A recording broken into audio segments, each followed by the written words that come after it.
สวัสดีครับ Greetings from Bangkok, Kasit Piromya once again. At this moment,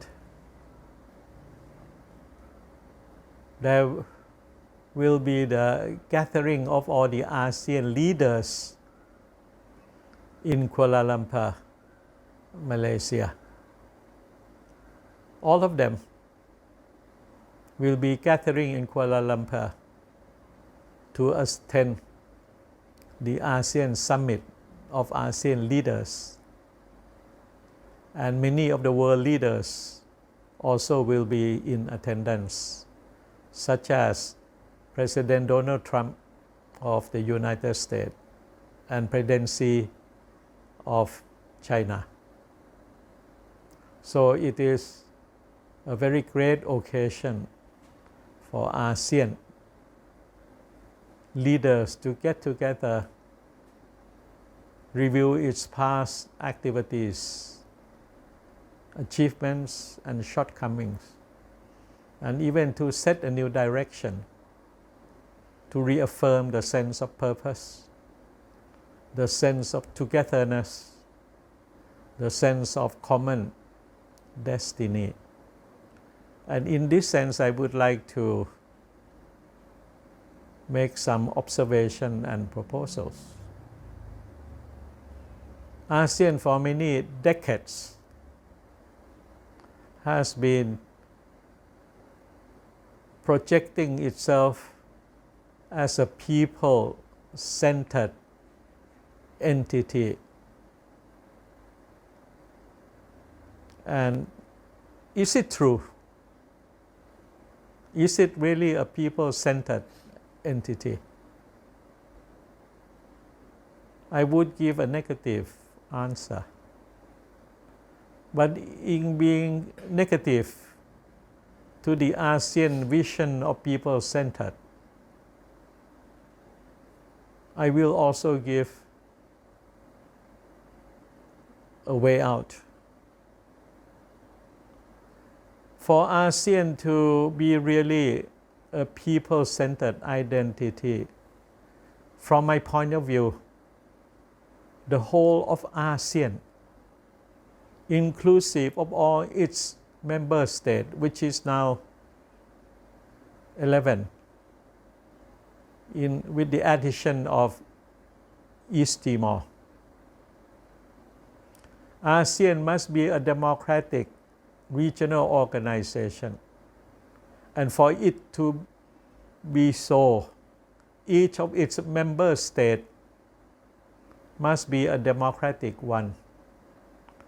So, for ASEAN together to move forward, for ASEAN to be people-centered entity, every ASEAN citizen of almost 650 million people must be able to live in a democratic environment, and that as a consequence necessitate a fundamental transformation in each of the ASEAN member states, especially transformation of the absolute monarchy in Brunei, transformation of the one-party-led Communist Party in Vietnam as well as in Laos, the end to the military rule in Myanmar, the end to political family controlling the whole country, as is the case of Cambodia, the end to one-party dominance, as is the case of Singapore, and more improvement in the democratization processes in the Philippines, in Indonesia, in Malaysia, and in Thailand. And hopefully, the leaders of ASEAN in their assembling in Kuala Lumpur, there will be some discussions about the need for democratic transformation of ASEAN as a whole, as well as democratic transformation in each of the ASEAN member states.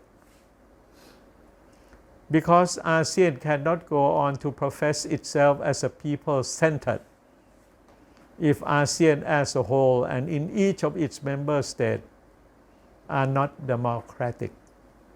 That's one point. The other point is that ASEAN also has a vision, a motto about ASEAN being the center of happenings in the Asia-Pacific region or the Indo-Pacific, or even in the world at large. The word ASEAN centrality, which implies or means that what goes on, whatever happens in the Asia-Pacific region, ASEAN must be part and parcel of it, must be recognized, a force to be reckoned with, and ASEAN must have a say, a voice in the happenings of the Asia-Pacific region. It was through maybe until 20 years ago where all countries come and contact ASEAN. There is the so-called ASEAN dialogue, ASEAN relationship with the major world powers and some of the regional organizations. ASEAN also has set up an informal arena for open discussion called the ASEAN Regional Forum, a forum that is highly respected by all the international players. But of late, there have been many happenings in and around the Asia-Pacific region. The setting up of the four power arrangements, the Quads, comprising Japan, the United States, Australia, and India. Then there is the setting up of the AUKUS entity, the cooperation between the United States, the United Kingdom, and Australia, and many of the trilateral arrangements between the United States, South Korea, and Japan, between the United States, Japan, and the Philippines, and some of the bilateral and trilateral between Japan, the Philippines, and Vietnam, and India, and so on. But in all of these happenings, in all of these new partnership arrangements or alliances, ASEAN has been left out. ASEAN was not involved, ASEAN was not consulted, and even ASEAN was not informed in advance. Then the question arises, then how can ASEAN maintain its posturing of ASEAN centrality? So ASEAN cannot go on shouting at or blaming the others. ASEAN needs to look into itself, self-introspection, and see what has gone wrong, what has been the weakness of ASEAN, and how is ASEAN to improve itself, to be recognized, to be respected, and to maintain its centrality role in the affairs of the Asia-Pacific region. And one option that I would like to propose is for ASEAN to declare itself as a non-allied entity, that ASEAN will go for the position of neutrality.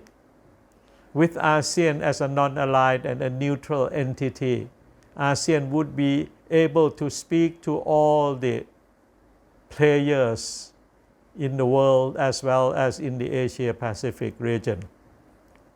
ASEAN could become again the voice to be reckoned with because of its non-allied and neutrality stance. not siding with anyone but friendly to all, and be a sort of the moderating voice, be the bridging entity to link countries that are not on good terms with one another to come together, to have a dialogue, to use diplomacy to solve their differences and so on, and even to compete in a more friendly, based on the rules of law as much as possible. So ASEAN needs to become a neutral entity and play a positive role for the region of Asia Pacific and for the international peace and security at large. ขอบคุณมากครับ Thank you very much